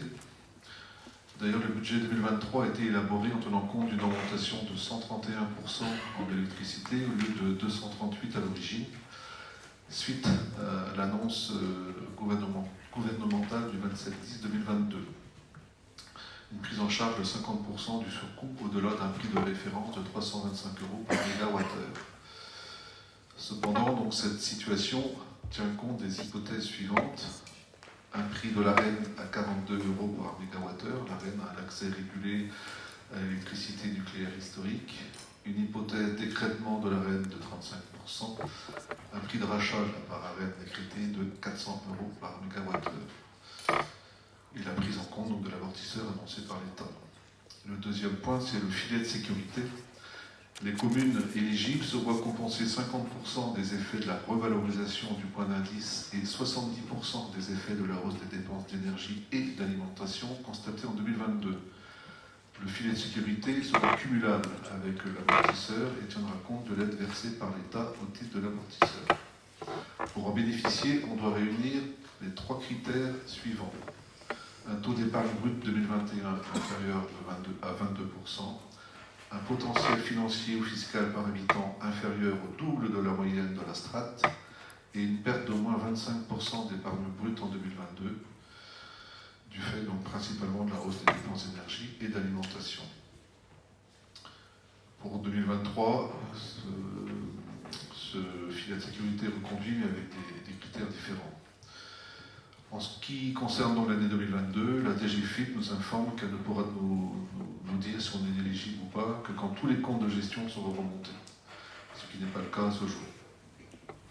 Et si on avait une aide, cette aide ne serait versée qu'en fin d'année, octobre je crois, Benjamin, si je ne me trompe pas. Donc les énergies j'ai vu, donc la hausse des combustibles par un effet prix avec une hausse de 40,89%, ça concerne essentiellement les pellets. Pour l'alimentation, on a également une hausse de près de 5%, pour tenir compte de la hausse des prix sans toucher à la qualité des produits. En fourniture pour bâtiments, on prévoit aussi une hausse d'environ 20%. Et l'entretien de voirie est également touché par une hausse des coûts et des besoins, tant en termes d'entretien des talus, hydrodécapage de voirie, signalisation horizontale et de sécurisation des écoles. Au chapitre 12, charges de personnel, les dépenses sont prévues en hausse de 2,26%. Il y a la poursuite de l'augmentation du RIF 7 et l'anticipation de l'augmentation du SMIC et du point d'indice. Le budget est construit avec 60 agents titulaires et 24 non titulaires. Enfin, des dotations en provision sont prévues afin de nous permettre de faire face aux imprévus tant sur l'énergie que sur d'autres postes. Est-ce qu'il y a des questions sur les dépenses de fonctionnement ? En recettes de fonctionnement, il est prévu un total de 7 946 260 €, soit une hausse de 15,65% par rapport au BP 2022. Un principe général de prudence a été appliqué, notamment sur les recettes fiscales. Selon le report en fonctionnement, on voit que le report en fonctionnement augmente de 550 000 €. Le chapitre 70, produits des services, connaît une progression liée notamment à l'augmentation des tarifs des cours de musique, le compte 70-62, et du remboursement de la somme de 14 673 € qui concerne le remboursement des ressources humaines et d'entretien du centre de vaccination à l'espace Quatigraphe. Au chapitre 731, fiscalité locale, les recettes fiscales sont en hausse, avec l'accroissement donc prévisible des bases et de l'augmentation de 3% des taux de taxes foncières et d'habitation. Le chapitre 75, autres produits de gestion courante, 75-88, intègre le remboursement de la partie assainissement concernant les fuites d'eau citées précédemment. On va récupérer presque 21 000 €. Est-ce qu'il y a des questions sur les recettes de fonctionnement? Non, on va passer donc à la section investissement. En dépenses, il est prévu un total de 5 534 659,07 €. Vous pouvez vous référer donc au document qui reprend l'ensemble des opérations d'investissement prévues pour 2023 et présenté donc lors de la commission travaux du 9 mars dernier. Concernant les crédits nouveaux, on peut noter en acquisition de terrain, on espère acquérir 50% du terrain de rugby pour lequel on provisionne 110 000 €. Des achats de matériel pour tous les services pour 183 700 €. En grosse réparation de bâtiments, on a inscrit la somme de 774 720 €. À retenir, une enveloppe de plus de 450 000 € pour l'école Marie Curie haut et bas, 200 000 € pour la première phase de la toiture de l'école Cap-Jean. Nous avons près de 970 000 € en grosse réparation de voirie, avec notamment le projet de la rue Marcel Milin pour 350 000 €. Le souci du trottoir rue Fontaine de la Vierge pour 200 000 €, et également une refonte de l'éclairage public pour 70 000 €. Enfin, en opération 43, sécurité routière, une enveloppe de 46 000 € est prévue. Est-ce qu'il y a des questions sur les dépenses d'investissement? En ce qui concerne les recettes, elles s'équilibrent à 5 534 659,07 €. On retrouve donc l'excédent de fonctionnement que l'on vient de voter précédemment pour 195 103,70 €. Les emprunts et dettes à hauteur de 540 000 €. Les subventions pour 437 625 €. l'IRF, TVA et route pour 486 018 € et 98 centimes. Est-ce qu'il y a des questions sur les recettes? Donc on va passer au vote à ce moment-là. Section de fonctionnement. Donc, en ce qui concerne l'objet principal, en section de fonctionnement, nous avons la somme de 7 946 260 € en recettes et en dépenses, soit un équilibre à zéro en résultat de fonctionnement. Je mets au vote qui est contre. Une voix contre. Non, pas contre. Ah, pardon. Mais à 7 6 voix contre. 7. Non, 6. 6 Ah oui, 6. Oh, 6, pardon. Je compte mal. 6 voix contre, on est d'accord? 6 voix contre, ouais. Qui s'abstient? Personne, je vous remercie. En ce qui concerne les investissements, le total réalisé tant en recettes qu'en dépenses s'élève à 5 534 659,07 €, soit un équilibre à zéro au résultat d'investissement. Je mets au vote qui est contre. 6 voix contre. Qui s'abstient? Personne, je vous remercie. On va passer maintenant au budget des deux lotissements.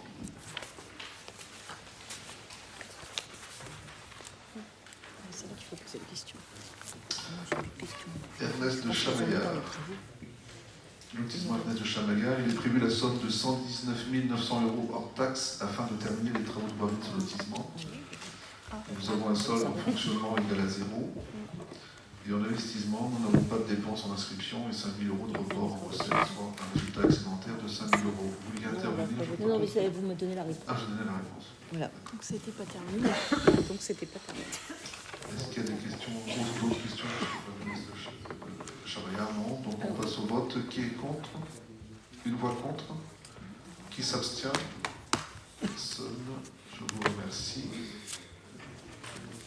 Et le dernier, c'est les ardoisières. Comme on l'a vu lors des comptes administratifs, il n'y a pas eu de mouvement concernant ce lotissement. Nous avons donc un résultat égal à 0 en fonctionnement. 219 180,73 € en dépenses et en recettes. Et égal à 0 également l'investissement. 373 363,46 €, autant en recettes qu'en dépenses. S'il n'y a pas de questions, on passe au vote. Qui est contre? Une voix contre, Madame Limédé. Qui s'abstient? Personne. Je vous remercie.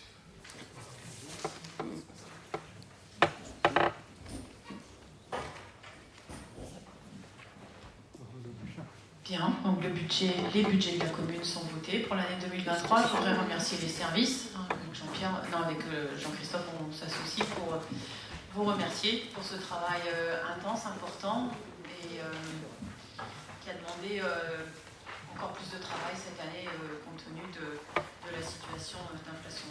Merci Madame Le Gret, merci Monsieur Leroux et l'ensemble des agents qui ont travaillé sur les budgets depuis plusieurs semaines.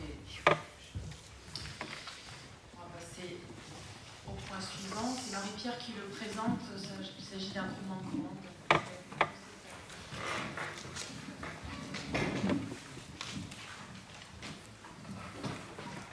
Alors la délibération suivante vise à proposer au conseil municipal d'approuver des groupements de commandes communs à la commune et au CCAS en vertu donc des articles L 2113-6 et L 2113-7 du Code de la commande publique.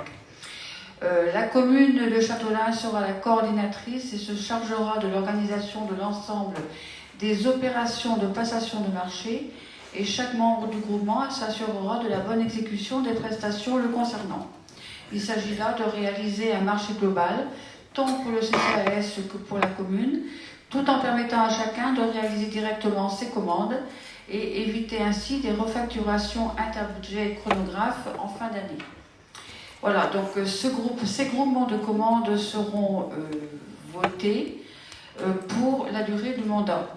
Et ils concernent donc des marchés relatifs à la maintenance des réseaux informatiques et les télécommunications, les assurances multirisques, l'alimentation, les produits d'entretien, les fournitures pour bâtiments pour tous les lots, menuiserie, plomberie, sanitaire, chauffage, électricité et quincaillerie.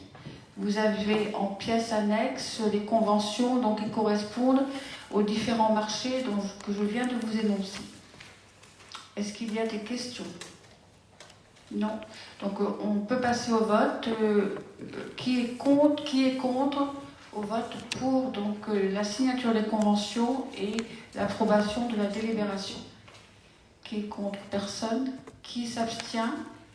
Merci.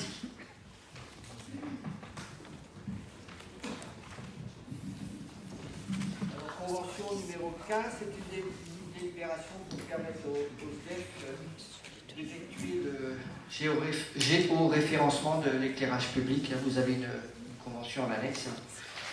Cette opération s'inscrit dans le cadre d'une réforme 2012 sur la DT et sur la DICT.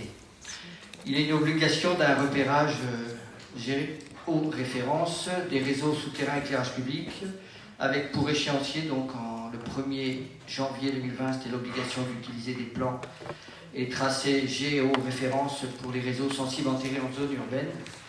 Et au 1er janvier 2026, ça concernera la zone rurale. Alors, DICT, c'est pour ceux qui l'ont oublié, c'est déclaration d'intention de commencement de travaux.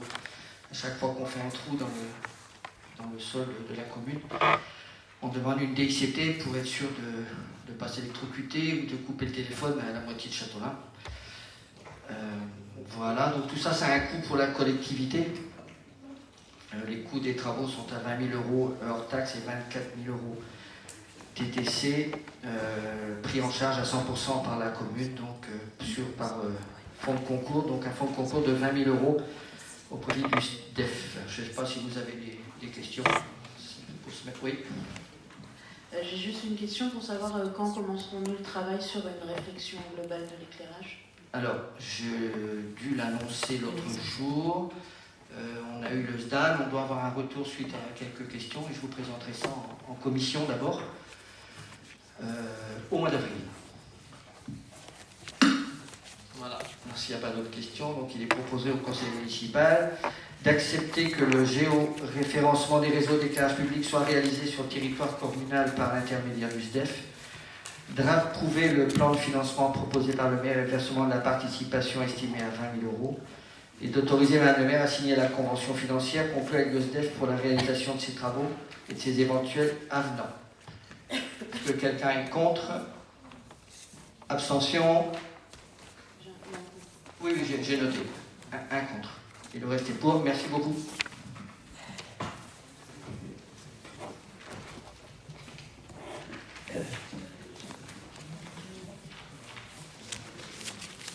Alors, études géotechniques suite à des mouvements de terrain, approbation de la dépense et du plan de financement prévisionnel. La commune de Châteaulin est sujette assez régulièrement à des problèmes de glissement de terrain. Pour mémoire, sachez qu'il y a un plan de prévention des risques liés au mouvement de terrain qui est en cours d'élaboration, qui a été prescrit il y a de nombreuses années en commun avec la commune de Port-Launay. Mais bon, ce PPR n'est pas encore abouti. La demande l'objet de cette délibération, c'est d'approuver la réalisation, la mise en œuvre d'études géotechniques et d'approuver le plan de financement. Le contexte est le suivant. Nous avons sur le secteur de Châteaulin, rive gauche, constaté des mouvements de terrain sur des parcelles privées. Ça m'a amené à prendre un certain nombre d'arrêtés pour protéger, pour prévenir les risques tant pour les personnes que pour les biens. Et lors d'échanges, puisque nous avons fait intervenir le BRGM en fin d'année 2022, eh bien, il sera nécessaire pour avancer, parce que les arrêtés que j'ai pris, ce sont des arrêtés qui interviennent dans une situation d'urgence, mais on ne peut pas se satisfaire comme ça. À un moment donné, il va falloir engager des travaux pour consolider la situation et stabiliser les choses. Donc ces travaux sur des parcelles privées seront à mettre en œuvre par les propriétaires des parcelles concernées, mais sans les études, il sera très difficile pour un propriétaire privé d'identifier réellement la pertinence de tel ou tel travaux et d'engager une entreprise. Donc c'est à la commune, me semble-t-il, de prendre en charge la réalisation de ces études qui nous permettront par la suite de lister les travaux à réaliser sur ces secteurs-là. Voilà le contexte. Donc le directeur des services techniques s'est renseigné, a un petit peu regardé quel était le prix de ce type d'études. On est sur une enveloppe en termes de dépenses à hauteur de 31 210 €. Et pour les recettes, nous pourrions être éligibles au fonds Barnier, qui intervient, vous savez, en matière de risque naturel, à hauteur de 50%, soit 15 605 €. Et donc, il y aura un autofinancement pour la commune à hauteur de 15 605 €. Est-ce que vous avez des questions sur ce sujet? Oui, Madame Luédé. Moi, j'ai été contactée parce qu'il y a plusieurs habitants qui sont impactés par le tassement de la colline qui surplombe la rue Pierre-Jaffray, ainsi que par la circulation de véhicules lourds sur cette voie, qui était un chemin pour charrette à l'origine. Il y aurait eu plusieurs rendez-vous avec la mairie et il y aurait eu des mises en demeure pour que des habitants reconstruisent un mur ou un embranchement pour soutenir la rue. Est-ce que cette étude concerne cette situation et qu'en est-il réellement pour les habitants? Les études à mettre en œuvre concernent cette situation et une autre situation aussi dans le secteur de la rue Pierre-Jaffray. Voilà, alors on ne va pas débattre de l'ensemble du dossier, mais la rue Pierre-Jaffray est identifiée. Nous avons des documents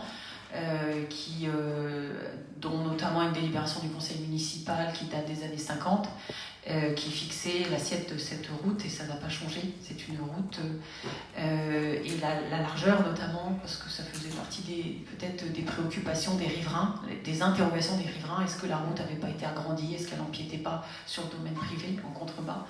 Et en tout cas, les mesures qui figurent dans cette délibération des années 50, c'est ça, 50, hein, pas 60, ouais, les années 50, nos personnels sont allés vérifier. Aujourd'hui, l'assiette de la route est exactement la même. Il n'y a pas eu de changement au fil des décennies. Voilà, mais ça, pour répondre à votre question, oui, ça concerne ce secteur-là. Les arrêtés, c'est essentiellement une interdiction d'aller sur les fonds des parcelles, une restriction de la circulation pour les cars et les véhicules lourds sur la rue Pierre-Geffray, une interdiction absolue d'aller sur le trottoir. Voilà, donc mais ça, on prend ce genre de mesures parce qu'on ne sait pas. Il est certes, enfin, peut-être que à la fois les épisodes de sécheresse intense de cet été, on a eu du gel aussi au mois de décembre, rappelez-vous, des gels assez durs, et ensuite des pluies très importantes en janvier. Après, les pluies ont cessé en février, elles ont repris, mais de mémoire, je suis élue depuis 2008. Lorsqu'on a eu à s'occuper de ces problèmes-là avec le sous-préfet de l'arrondissement de Châteaulin qui était en poste à l'époque, un travail qu'on a mené en 2010-2011, au moment d'ailleurs où on a lancé tout le projet tous les travaux de sécurisation des colonnes bleues. C'était à la suite d'événements aussi, de déboulements, et un peu dans le même contexte. Gel suivi de pluies importantes. Et à ce moment-là, ça avait aussi déclenché la chute de blocs importants. Voilà. Mais on reste à votre disposition. En tout cas, je continuerai à voir les riverains, à leur donner les éléments.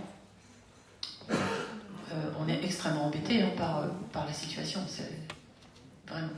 Mais en tout cas, c'est nous qui allons réaliser cette étude, comme ça, elle sera pilotée sur l'ensemble du périmètre, et on verra par la suite quels seront les travaux à mettre en œuvre. Est-ce qu'il y a d'autres questions? À ce moment-là, je mets au vote. Donc, est-ce que vous acceptez d'approuver la réalisation de cette étude et le plan de financement? Contre? Abstention? Non, donc c'est approuvé.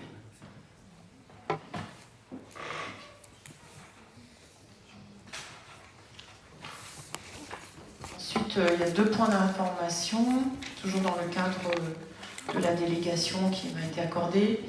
Je vous informe que nous avons saisi un cabinet d'avocats spécialisé en droit public qui nous accompagne sur un certain nombre de problématiques.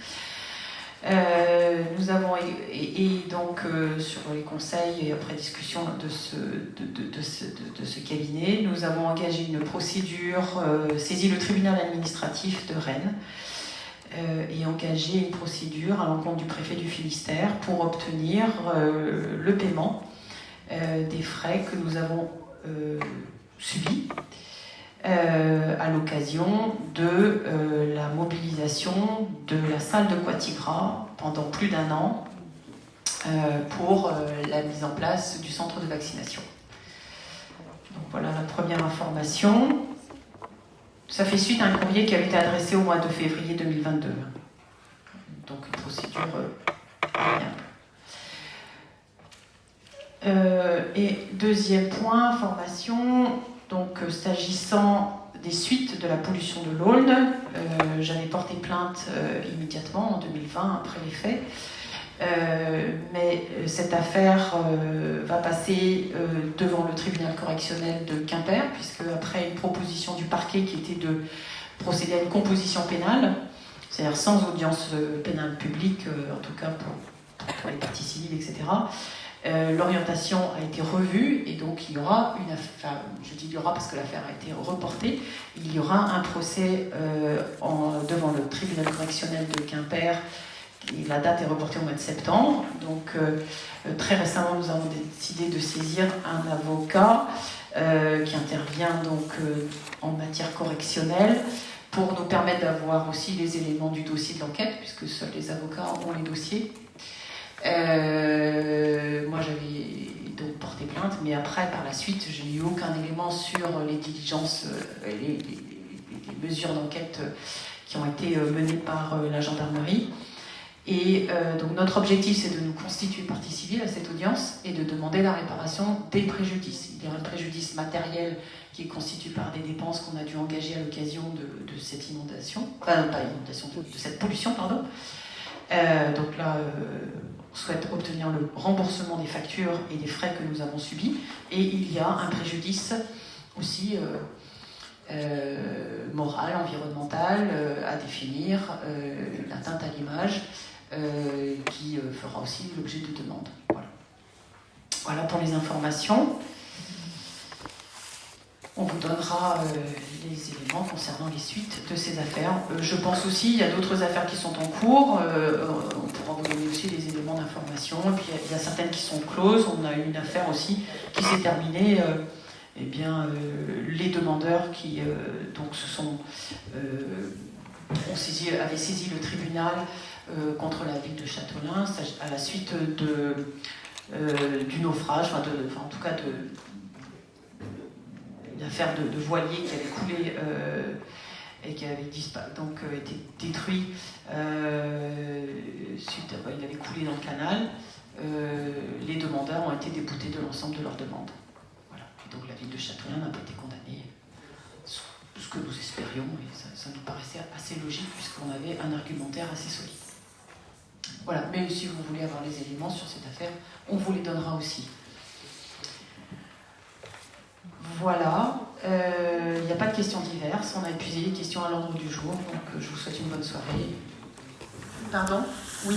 Ah oui, Monsieur Legros a raison de me rappeler, pour les personnes qui n'ont pas encore suivi, non, pas encore signé, décidément je suis vraiment fatiguée, qui n'ont pas encore signé les documents.